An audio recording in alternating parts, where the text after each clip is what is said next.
período que nós estamos vivendo com o período anterior, eles partem para a violência, partem para a ignorância.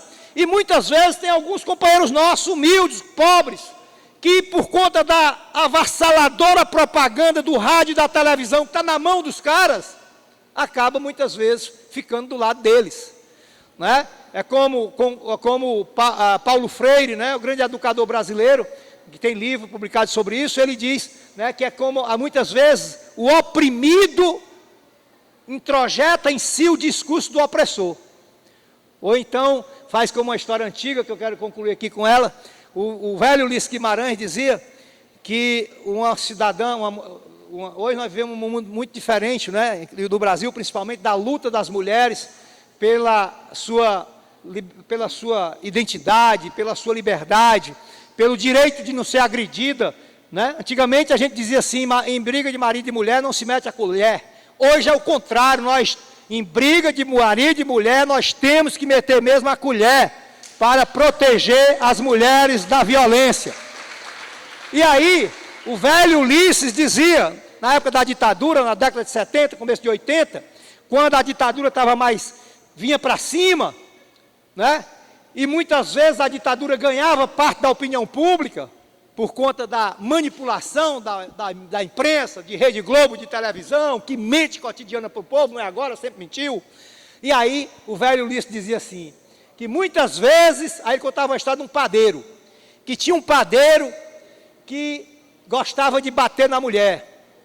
Todo dia ele dava uma surra de cinturão na mulher. Aí quando foi um dia, o padeiro perdeu o cinturão. No dia seguinte, quando ele chegou em casa, ele ficou surpreso.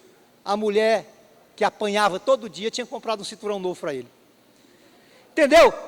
Ela fez inconsciente, ela não gostava de apanhar, mas ela já estava tão subjugada, tão manipulada, que quando viu o marido ter perdido o cinturão, ela nem se lembrou que todo dia apanhava de cinturão. Aí foi lá comprar um cinturão para ele. Obviamente que porque ela estava anestesiada, né? Assim é o que a grande mídia tenta fazer conosco. A grande mídia tenta fazer com o país, né? Inclusive em todos os indicadores que nós verificamos, em todos na sociedade brasileira. Não que não tenhamos dificuldade, não que não tenhamos coisa para fazer e muito ainda pela frente, mas já tiramos 40 milhões de brasileiros da miséria, né? Fruto dessas políticas sociais desenvolvidas pelos governos do Partido dos Trabalhadores.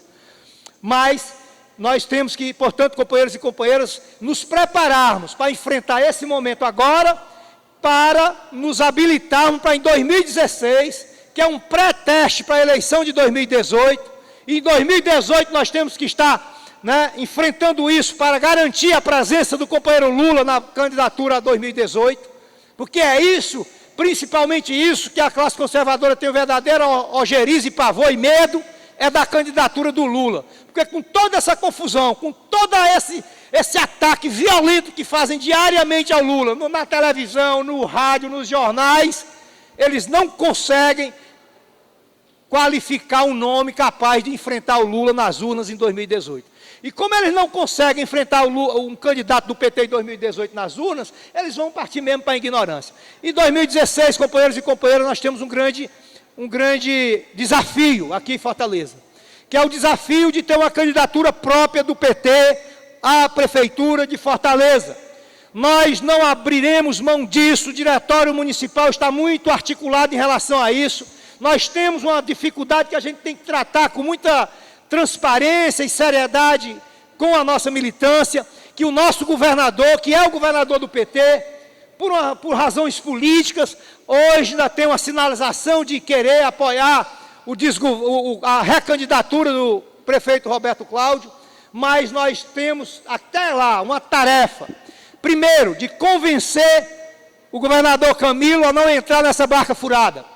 Segundo, se o governador Camilo seguir nessa barca furada, nós temos uma tarefa, um desafio maior ainda, que é de manter a nossa posição democraticamente, e o Camilo, nosso governador, vai respeitar a posição que o diretório assumir, como nós fizemos em 2004, que elegemos a prefeita de Fortaleza, inclusive contra a vontade do presidente Lula, que na época queria que fosse apoiado o Inácio Arruda.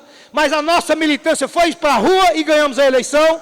Então nós temos esse segundo desafio de realmente termos uma candidatura própria. Depois a gente discute o nome, se é o nome da companheira Luiziane, se é o nome do companheiro Guilherme, do companheiro Arthur Bruno, do Deodato, não importa. Mas vamos ter uma candidatura antenada, articulada com o movimento social dessa cidade para voltar a implementar políticas que priorize a maioria do povo e não a aldeota, o Meireles, como é o caso do prefeito Roberto Cláudio. E, companheiros, fazer um apelo, por último, para que todos vocês permaneçam sempre bem informados em torno do nosso mandato, para nos ajudar a desempenhar o mandato, para corrigir quando nós estivermos fazendo alguma coisa errada, para puxar a nossa orelha, porque o mandato, como eu disse no início da minha fala, o mandato não é meu, eu não fui eleito sozinho, ninguém é eleito sozinho, eu só fui eleito graças ao apoio, ao empenho de cada um dos que estão aqui,